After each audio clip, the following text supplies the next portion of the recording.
Guilherme Miller. A renúncia do movimento millerita. O artigo Guilherme Miller, a renúncia do movimento millerita, começa por refutar a alegação dos adventistas do sétimo dia de que nunca marcaram datas para a vinda de Cristo. Argumenta-se que tal afirmação é um auto-engano, pois os líderes do movimento, incluindo o pastor White, Ellen White e outros, estiveram profundamente envolvidos na fixação de tempos específicos para o regresso do Senhor. O pastor White, líder adventista do sétimo dia, é citado por ter pregado 3 datas distintas: 1843, 1844 e 1845. Ele expressou a sua felicidade na fé de que Cristo viria em 1843 e, posteriormente, declarou a sua convicção de que Jesus regressaria no 10º dia do 7º mês judaico de 1844.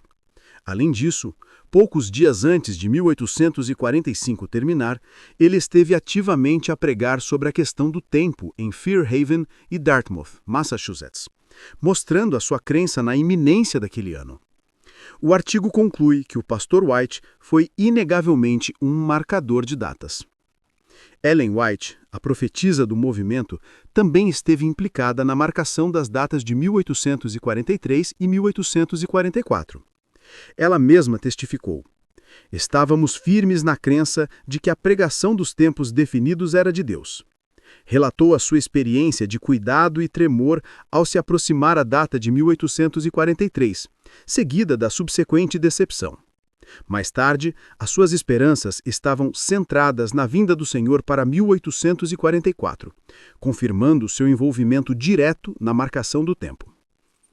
Além dos White, outros pastores e a primeira colheita de adventistas do sétimo dia, como Bates, Andrews e Rhodes, também estavam envolvidos na marcação de 1843 e 1844.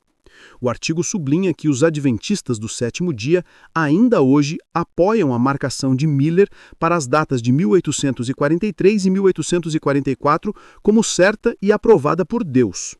Essa posição torna as suas alegações de nunca terem marcado datas bastante frágeis.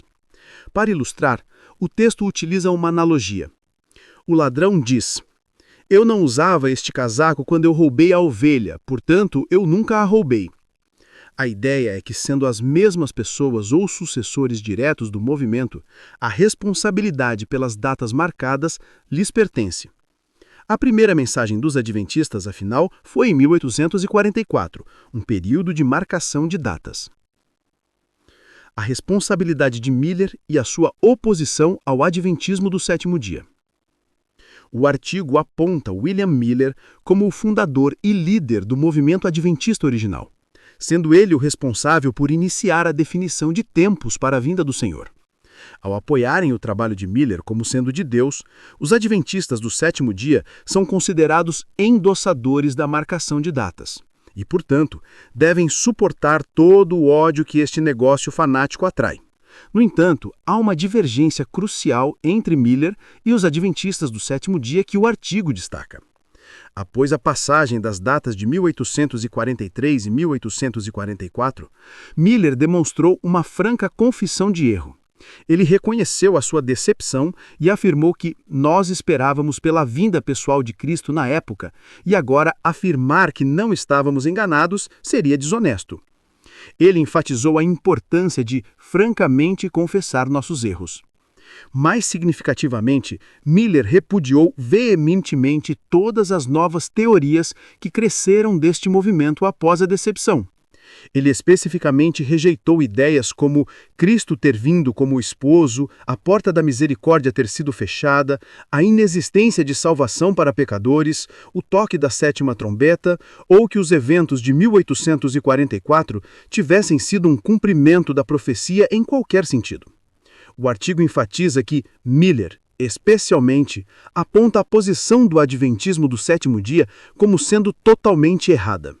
Ele estava consciente dos argumentos adventistas do sétimo dia, incluindo as 3 mensagens, o santuário e o sábado, mas não só os rejeitou, como sinceramente avisou o seu povo contra eles. Tão forte era a sua posição que, segundo Ellen White, William Miller levantou a sua voz contra a luz do céu quando se inclinou para rejeitar as novas interpretações. Conclui-se que Miller, o pai e fundador do Adventismo, condenou e se opôs à posição que os adventistas do sétimo dia tomaram em relação a seu próprio trabalho. Ele teve a sensateza de ver e a honestidade de confessar que tudo foi um erro. Em contraste, os adventistas do sétimo dia sempre dirão que foi um cumprimento maravilhoso de Apocalipse 14, 6 e 7, uma interpretação que o próprio Miller negou. Nenhum líder proeminente da obra de Miller abraçou as visões adventistas do sétimo dia. Pelo contrário, eles sempre se opuseram, considerando-as fanáticas ou de importância secundária. As explicações adventistas para a decepção e os numerosos erros doutrinários. O artigo questiona a necessidade constante dos adventistas de explicarem sua conduta, sugerindo que obras corretas não precisam de explicação. Sua explicação para a decepção de 1843 foi que o Senhor causou aquilo para testar a sua fé. Em 1844, admitiram um pequeno erro, mas para sair da dificuldade desenvolveram uma nova teoria. A terra não era o santuário, mas sim o santuário no céu, e Jesus veio naquele ano, não à terra, mas ao santuário celestial para um julgamento. Essa abordagem é descrita como uma alternativa que eles encontraram para sair da dificuldade, transportando a questão para as belas teorias do céu, onde ninguém pode ir para se informar de fatos que possam estragar suas teorias.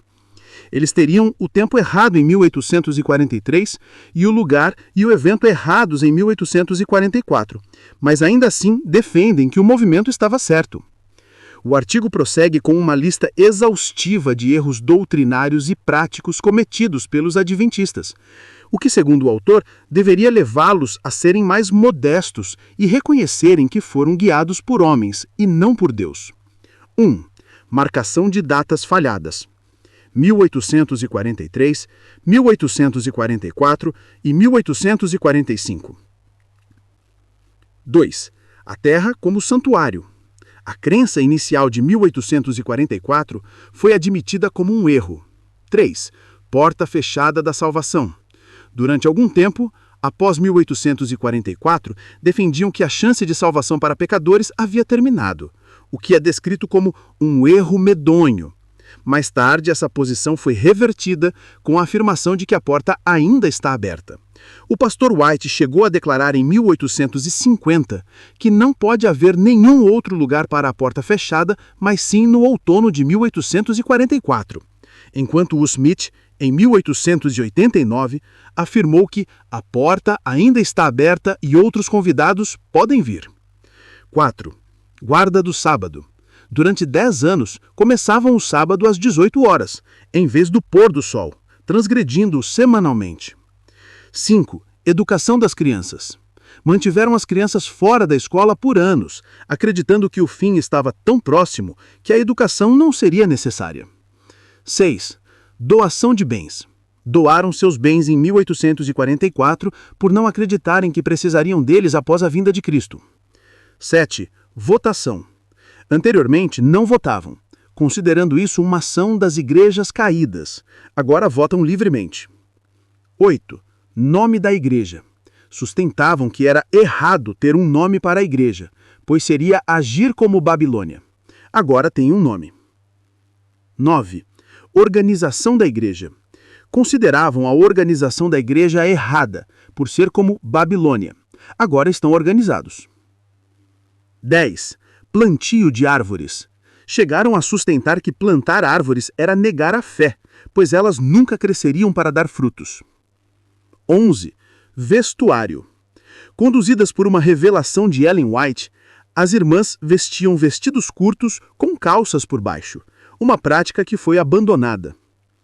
12. Coleta de dinheiro no sábado. Durante 30 anos não faziam coletas aos sábados, agora o fazem semanalmente. 13. Dieta vegetariana rígida. Adotaram uma dieta vegetariana muito estrita, sem carne, manteiga, apenas 2 refeições por dia. Uma prática que foi um fracasso, matou muitos e arruinou outros mais. forçando-os a modificá-la e a voltar a viver como as outras pessoas. O artigo conclui que estes numerosos erros, cometidos mesmo tendo uma profetisa inspirada bem próxima deles durante 44 anos, deveriam ser o suficiente para demonstrar que o Senhor não os tem guiado em sua obra.